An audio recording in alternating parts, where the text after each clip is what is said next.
I'm Anuradha Bhasin. Recently, a video from Kishtwar appeared in the social media where people protesting against the Rattle hydropower project was seen talking to BJP legislator Shagun Parihar and listing their issues. They talked about house cracks, earthquakes, wrongful dumping of construction material, and locals not being employed in the project. Parihar echoed these sentiments. She said that the Telangana-based Mega Engineering and Infrastructure Limited, MEIL, was working like the East India Company while executing the Rattle power project in Kishtwar. Last month, 5 local union leaders were detained in Kishtwar district under the J&K Public Safety Act, with authorities claiming they were obstructing projects of national importance. They had said pretty much what Shagun Parihar said.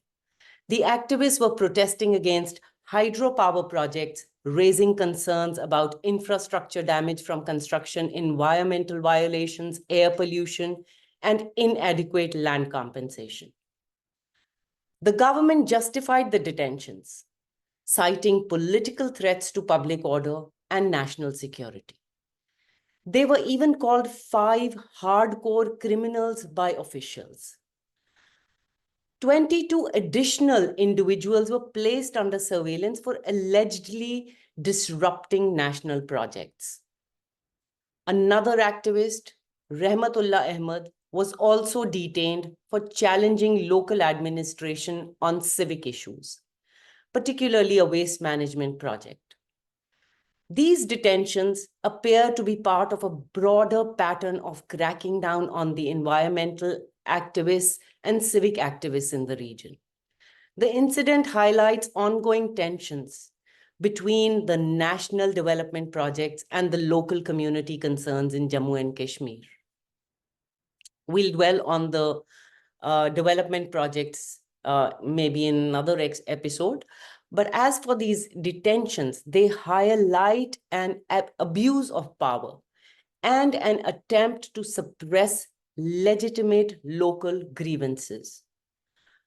So egregious is the scale of abuse of power that a local web portal, the Chenab Times, that published a video report about the detention of the environmental activists, was issued a warning by the Directorate of Information and Public Relations, DIPR, and the District Information Officer claimed that the report created potential law and order issues. The Chenab Times editor, Anzar Ayub, has defended the report. He claimed that they followed ethical standards, presented views of both the administration and the detainees' families, and argued that reporting facts is not the same as taking sides.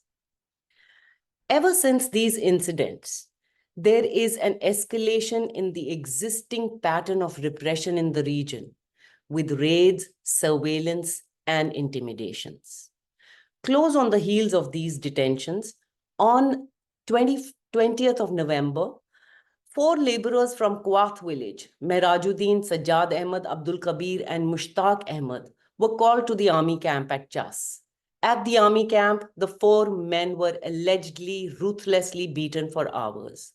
Soldiers accused them of not informing about militants in the area. There was a recent spurt in militancy in the area, resulting in the killing of an army personnel. The men claimed that they had not seen any militants. By the evening, the injured men were brought back to their village by other villagers. When villagers attempted to take the men to a hospital 40 kilometers away, the army and police blocked their vehicles. The army announced a probe to ascertain the facts.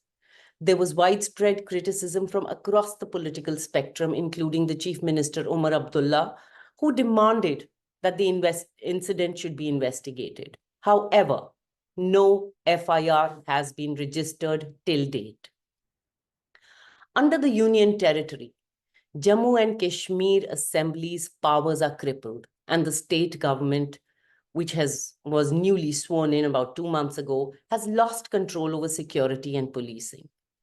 Ever since the new government was sworn in, several other incidents point out to an escalation in the use of repressive mechanisms to target civilians and suppress them. Under Article 311, arbitrary terminations without any transparency and without giving government employees a chance to be heard have returned. At least 60 employees have lost their jobs since 2021. Under the pretext of terror and narcotics smuggling, in a demonstration of the state's bid to impose collective punishment on people, properties of the accused, including homes, have been attached and continue to be without any judicial scrutiny. 2 months after NC-led government took over, it seems it is business as usual. When an elected government was formed, there were some hopes, minimalist hopes of a bit of relief and relaxation in the repression that has become the norm since 2019. But the recent incidents in Kishtwar and elsewhere in Jammu and Kashmir, detentions, torture, continuation of arbitrary detentions, and attachment of properties belie all expectations. The reduction of Jammu and Kashmir from a state to a union territory, the decimation of its autonomy has made it almost impossible for the government to function or exercise its authority. Meanwhile, the Chief Minister Omar Abdullah, perhaps in all his helplessness, and with all the bigwigs in National Conference, went for Umrah, probably hoping for some divine intervention. According to some reports, they prayed for peace during their spiritual journey.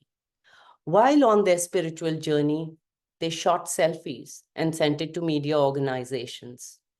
Perhaps they needed to convince their constituency back home that the men are at work. Thank you.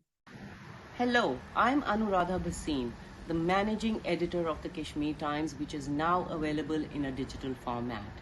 We bring you in-depth coverage and news analysis to combat the erasure of Jammu, Kashmir, and Ladakh.